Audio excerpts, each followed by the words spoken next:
Doma, welcome back to my channel, guys. Before I start working on the Toyota Solara, please help me subscribe to my channel, click that bell notification so every time I have a new video you guys will be updated.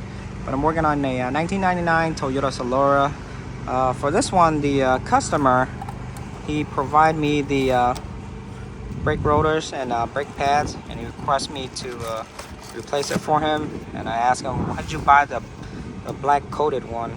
Because sometimes these, for the coat outside, when it gets fade, when you brakes and it gets fade, the coat outside here tends to get sticky, and when you brake, it'll make that squeaking noise. But you know, it's his part, so I'm not gonna question him. I'm just gonna replace the part since he requested it. So this is the brake pads part number. This is the pad right here. That's the rotor. He should have buy the normal one, the silver one, instead of the black coated one. But that's the part number right there. Now before you start replacing brake pads, check the brake reservoir, make sure it's not full, because when it's full and you don't check the reservoir, when you push the piston back, all the fluid is gonna come back out and it's gonna spill everywhere. So for this one, it's kind of high and it's dirty, so I'm gonna take out some of the old fluid, and I'm gonna fill it in with the new fluid, but I'm gonna fill it halfway. I don't want to fill it all the way, because when I push back the piston, all the fluid is gonna get pushed back up. So I'm just gonna take out all the old fluid, fill it up halfway with the new. I'm gonna cap it. For the brake caliper, there's two 14mm bolt. There's one on top, one on the bottom. You can hit those out, get them out. I'm gonna show you a few steps. If you're working at home, you don't have enough tool at home. For this one's a pry tool clip. Let's say if you have the pry tool clip and you don't have any other brake tools, you can move the brake caliper out a little bit, get a little bit of room to shove it in here where the piston is, and you can slowly pry back the piston like this.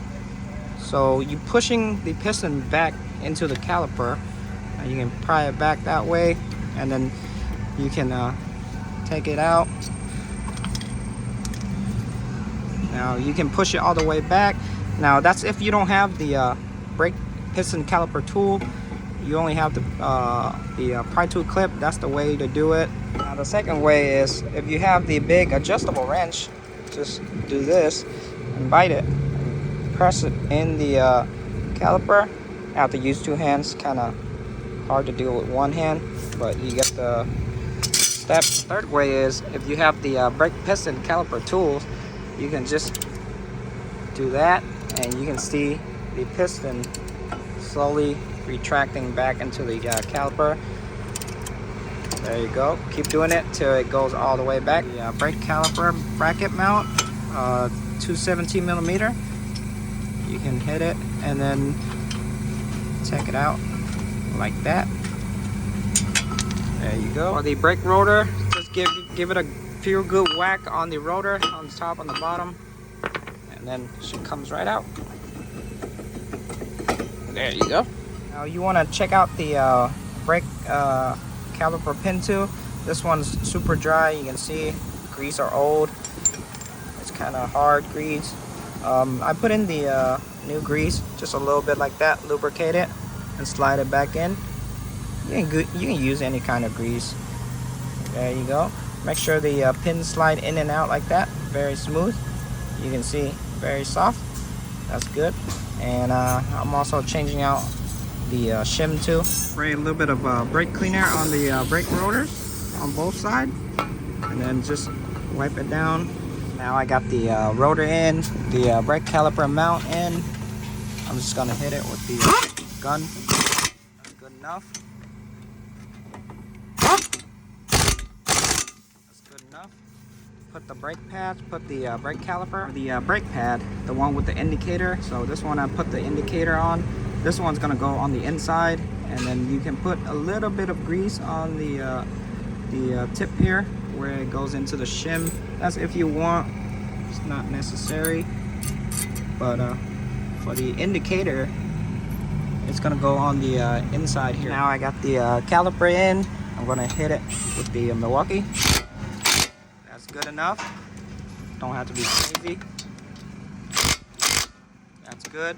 And then you can put back the wheel and torque it down to 75 foot-pound. Now I torqued the wheel down to 75 foot-pound already. You can torque it down a little more. 80 is also fine.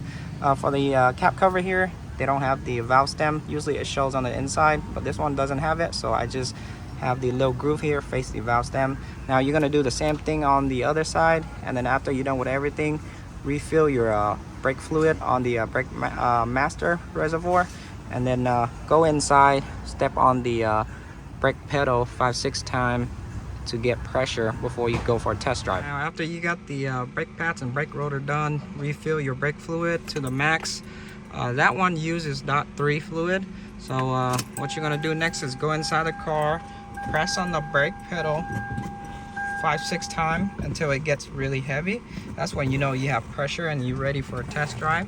So right now I'm gonna turn it on, take it for a test drive. Now after I took it for a test drive, everything's smooth, no noise. Felt a little sticky on the pads and the rotor. Now you can see what I mean. You can see the black coat on the outside. After I took it for test drive, it's fading out, and it's gonna get a little bit sticky for about, like, maybe I say for about 5 miles or 10 miles, and then after that it's just gonna go away. It feels a little sticky, but overall there's no noise, nothing.